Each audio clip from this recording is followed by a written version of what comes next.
Hello, everyone. uh, my name is Gleeman. Welcome. If you're returning, welcome back. So, I am doing this part two for two reasons. One is as a bit of an apology to Skyebrows. I was a bit snarky in my last video about my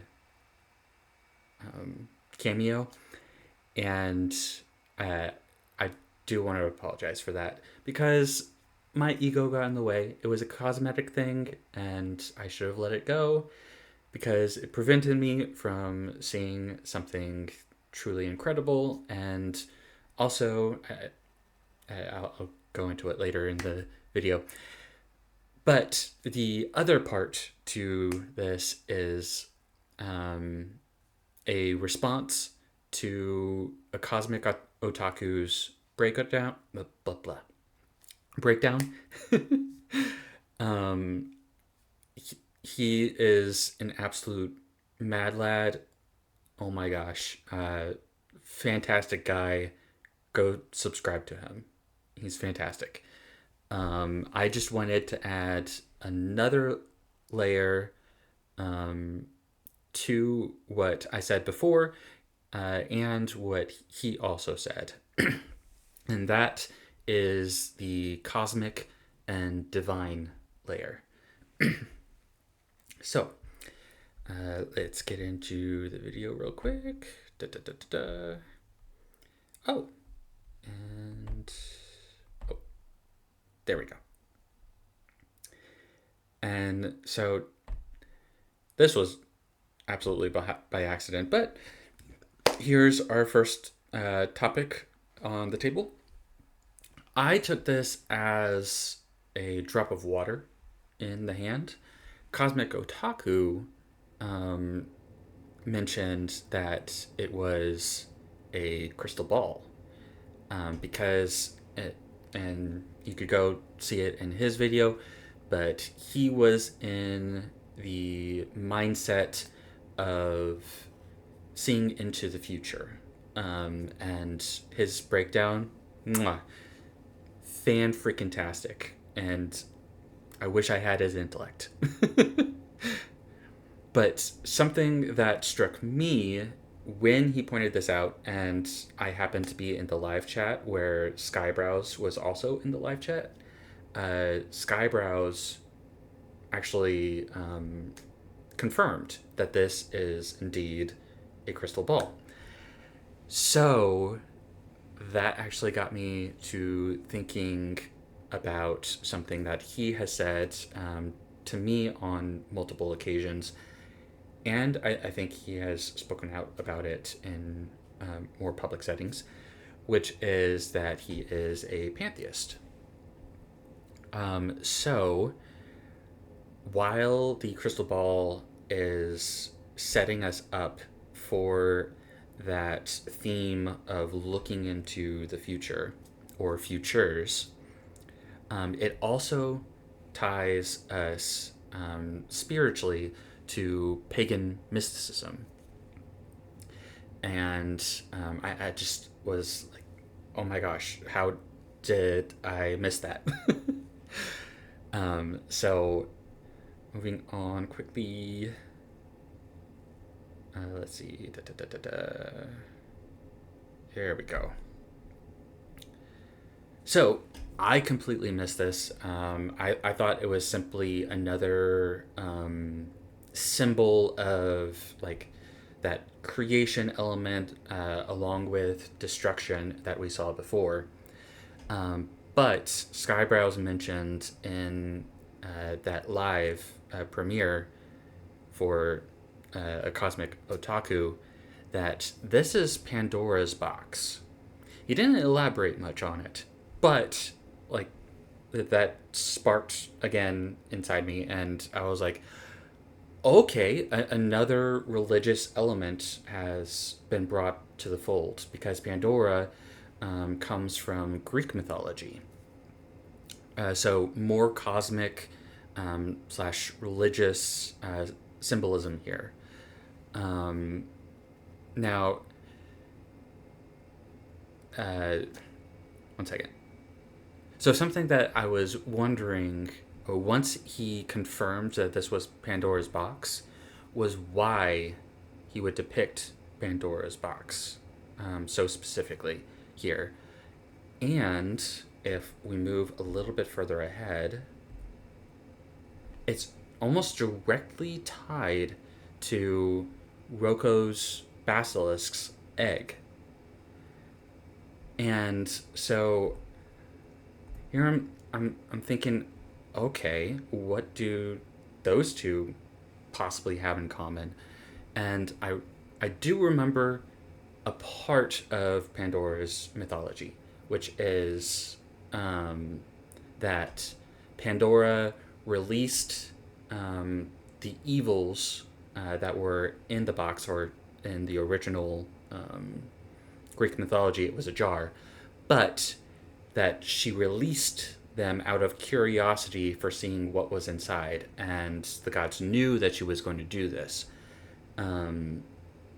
But evil came out, and basically humanity was corrupted. And then she sealed the jar, or the box, before hope could escape. Now, the nature of the sealing of hope inside the box is left ambiguous in the tale. Either it's a mercy from the gods to keep men from having a false hope while mankind is in its corrupted state. That false hope that they could somehow get out when they can't. And it's more of a mercy that we weren't allowed to have that. Or it was malicious, and it was to deprive men from reaching beyond their corruption to a brighter future. Then it struck me that Skyebrows has placed the box next to the basilisk egg because Pandora's box is the original Roko's basilisk. And in that, the box contained hope inside, with the potential to either lead us to our doom or our own divinity. And that goes the same for the basilisk. It is either mankind's doom, or it is the benevolent creation that comes forth from our achievements. And we also see the box shatter. So let me find that. So we see the egg like heating up. We see it in motion. It's getting ready to be born. And we see all of this chaos and destruction.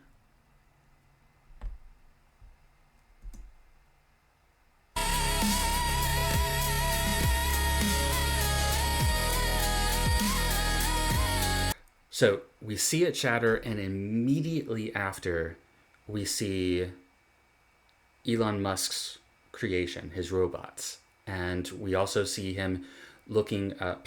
Let me change the speed here. There we go.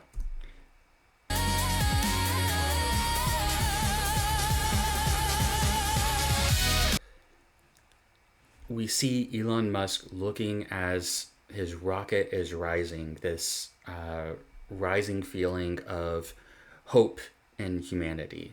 So I think this is Skyebrows letting us further into what he sees as opening Pandora's box. He's not afraid to shatter it and let hope out so that we can go into that brighter future. Because he's quite the optimist. Okay. So next up is Creamy Manjaro. Now, I did mention this before, but it was more in terms of this sort of abstract concept of ascension. And something, because I'm now in the mindset of religion and divinity itself and the cosmic, I wanted to point out that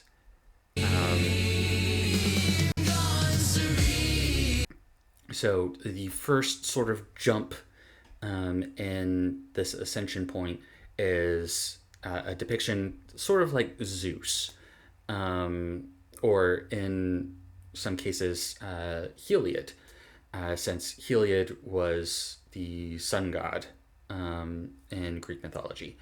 And there is that sun behind Kilimanjaro at this point. But it's clearly of a sort of Greek inspiration. But it doesn't stop there.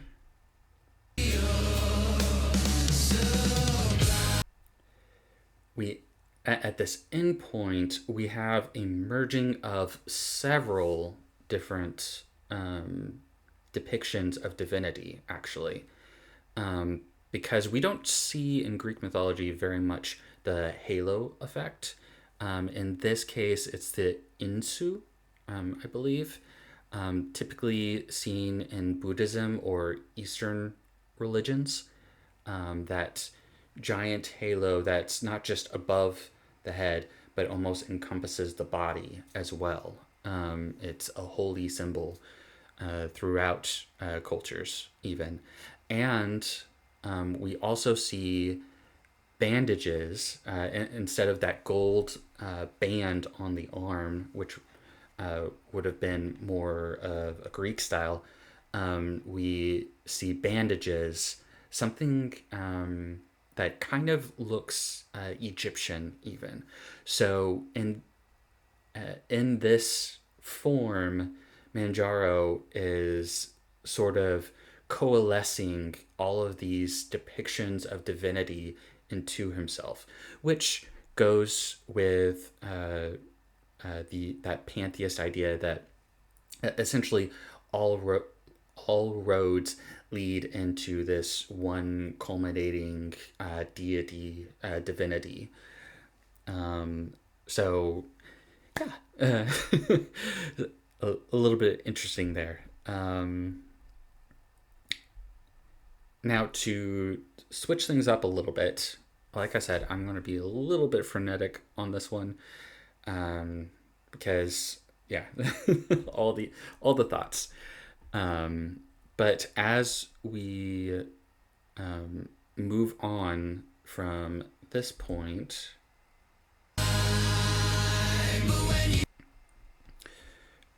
we are brought to Torstwolf as this divine angel. He's an angelic being, and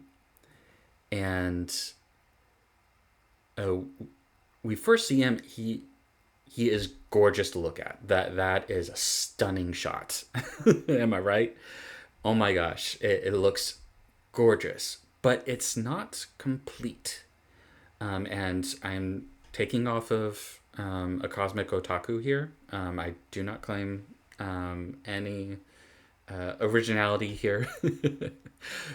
But I did love his take that it's incomplete,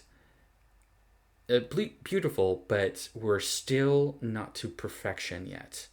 And it's only through a change.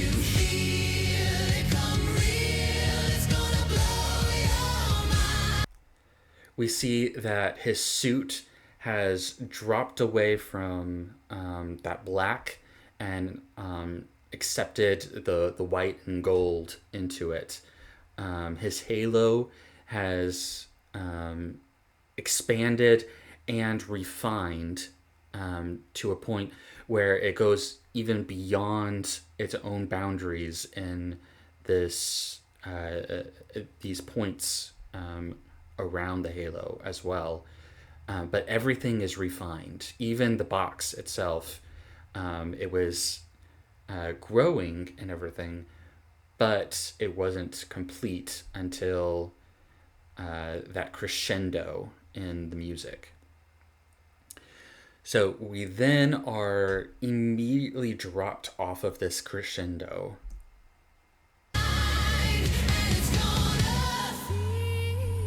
And as the music drops, we're descending now down back to this human state, with the lovely Ember Paradox. Absolutely gorgeous. But she does seem to depict the baser instincts of humanity here, in this setting in particular. As she is seductive, she's still elevated in our view, but everything is darker. That red is more sensual. We're no longer in the mind space. We're back in the body. And then that ultimately comes into the form of being chained, like Lord Intellectual here.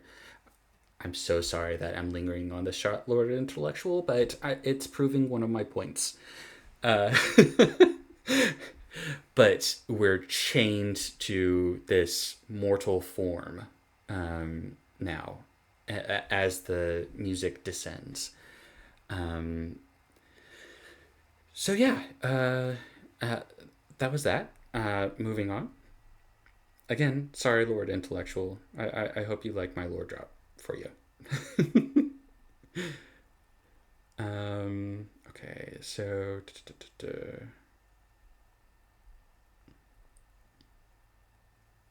lost myself. Where is it? Aha! There we go.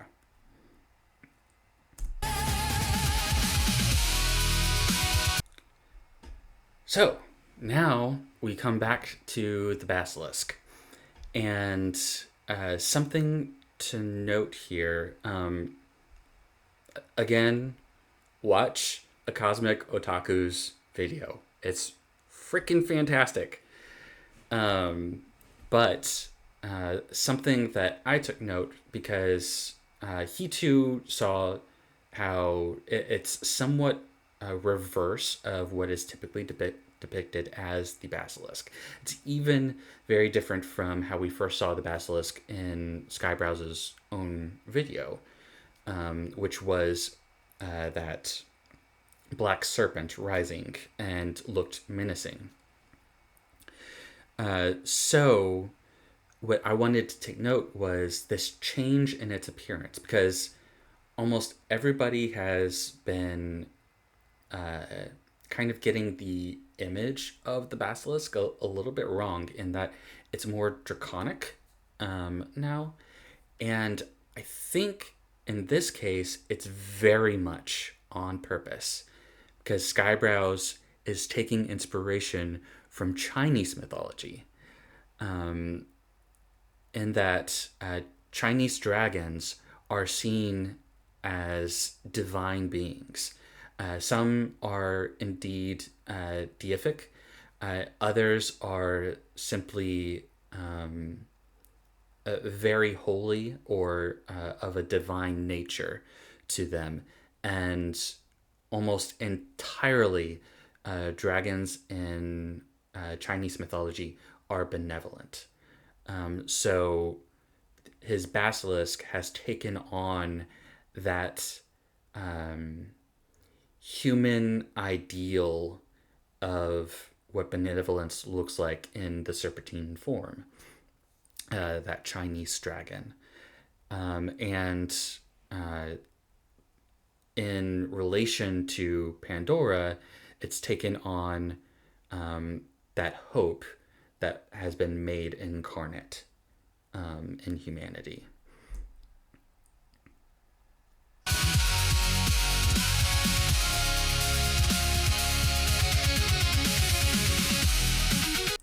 And just a little bit on architecture because I'm somewhat of an art nerd. I did have a degree, or I do have a degree in art, but I haven't really used it. That's never mind, never mind. So the positive depiction of the future. In this case, it seems to be Persia's future specifically, since we did have the vision before of the destruction of Iran, and what I think the lion symbolized. I said before it's the lion of Persia. Uh, Cosmic Otaku mentioned the Lion of Judah. I didn't go for that because I wasn't really seeing Israel involved here. But if we're talking cosmically, if we're talking about the divine references, I do believe that there was that Skyebrows maybe fused the two together, the Lion of Persia with the Lion of Judah, and creating this fiery being of hope for the future. Maybe. I'd have no idea if that's at all true. But back to what I was talking about here. The architecture here is quite impressive in that we have a couple of shots where the. Let me go back. So, in the few shots that we get, we have this sort of symmetry between, or not symmetry. We basically have the strong structure that comes from brutalism. Brutalism is all about basically simplifying to maximize the presence of space. It's man's conquering of the landscape, imposing his will on the landscape. Very rigid, and we see that Skyebrows has taken that concept. We still see very impressive buildings, very strong structures, but they have been given more organic angles, very rounded, and blends with nature. We see the terraces with the foliage. And it's more in harmony with nature. But there's still that rigidness showing that it's very human and it's very, I don't want to say industrial. That's the wrong word. But what's the freaking word? Artificial. It's clearly man-made, but it's in harmony with nature, and we see that even with the flying vehicles, whether that be drones or planes. So if we go back.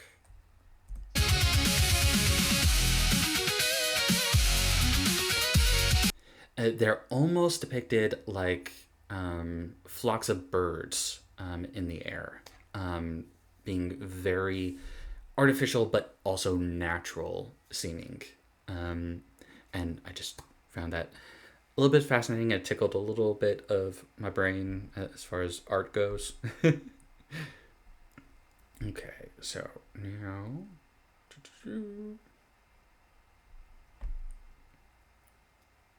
Real quick, I find it interesting that nobody seems to know who these demons are. I don't know myself, but they do seem to appear in a similar vein as other depictions of violence. It's that darker, more cynical side of humanity that we're seeing. Because in each iteration of the violence, it's always darker. It's always seemingly evil forces are about. Um, and what I'm thinking is it might not be that Skyebrows is a pacifist per se, uh, but he has certain qualities to him that appear pacifistic. And we also see this in Crybrows as well, when he doesn't fight um, Pippa when she's attacking him. He's not fighting her. And the video itself, if you go watch my video on that, the video itself is that almost pacifist. It's non-confrontational. He's taking the jabs at himself and elevating her in that video. And as I put it, there's a, a Christian stance to that, which is to pour coals of kindness or coals of love on their heads, on your enemies' heads. It's that notion of you don't respond to violence with violence. You try to you be the peace that you so wish to see in others. Um, so yeah, a little bit more lore about myself is that I actually have a best friend who is a genius artist himself, and he shares a lot of similarities with Skyebrows. And he isn't a pacifist per se, but he does have a strong dislike for violence. He is more um, transcendental that way, I guess you could say. A rather gentle soul. Um, anyway, what I see in Skyebrows is that all the depictions of violence are the more, while we're still weightless, and by the way, I'm just going to point out, you see that little elliptical egg-like shape behind them? I'm just saying, it's there. Haha. Anyway, so we still see that weightlessness throughout the video, but everything is a bit more grounded when violence ensues. We're not as lofty. And then when we go into what is considered more celestial, what was more holy, what is more divine,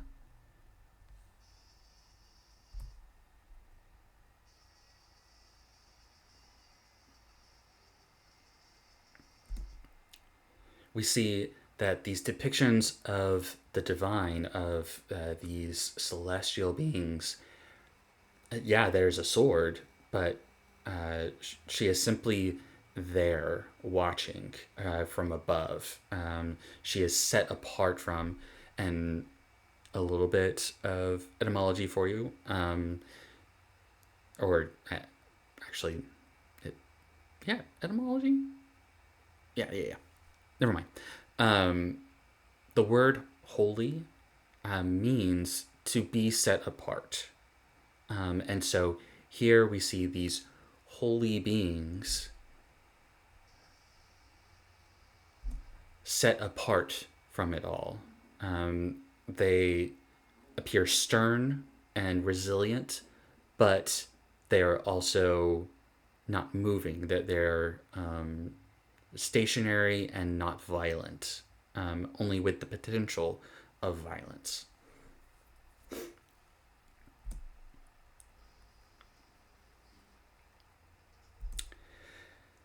Okay, so now we're here. We're back to this.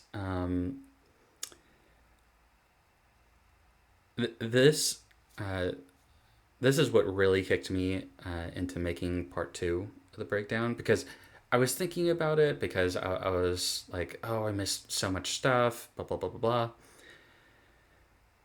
and then a cosmic otaku mentioned that my cameo shows me looking up as if I'm looking into the divine. And I think he's right.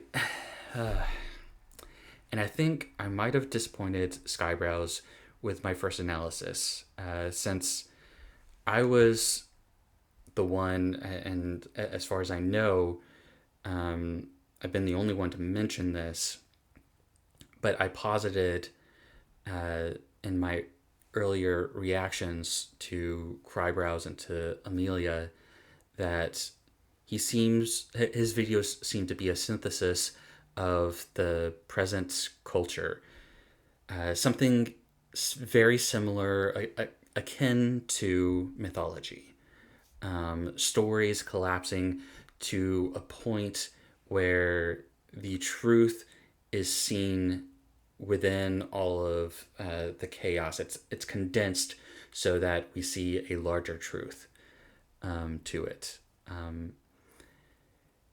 And because I missed this earlier due to my ego focusing on the wrinkles, I didn't see what he was saying about me before. And I just want to say, I'm sorry, Skyebrows.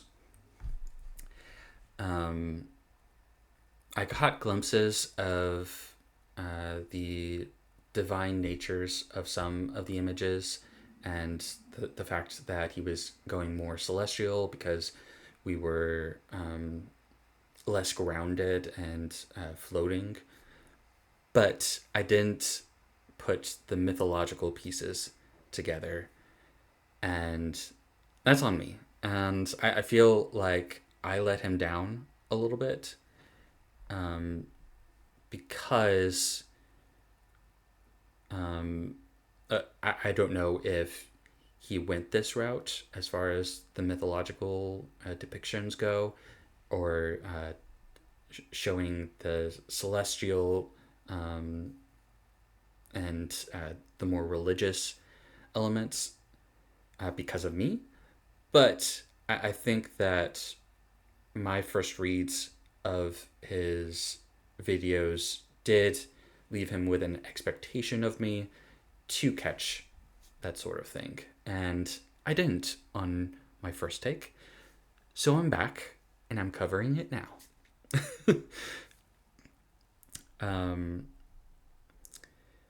Now, before I end this video, I did want to do a quick extension of something that a Cosmic Otaku brought up. He pointed out the placement of the lyrics, and one specifically struck me as particularly poignant, and that is... Let me see if I can find it. Haha.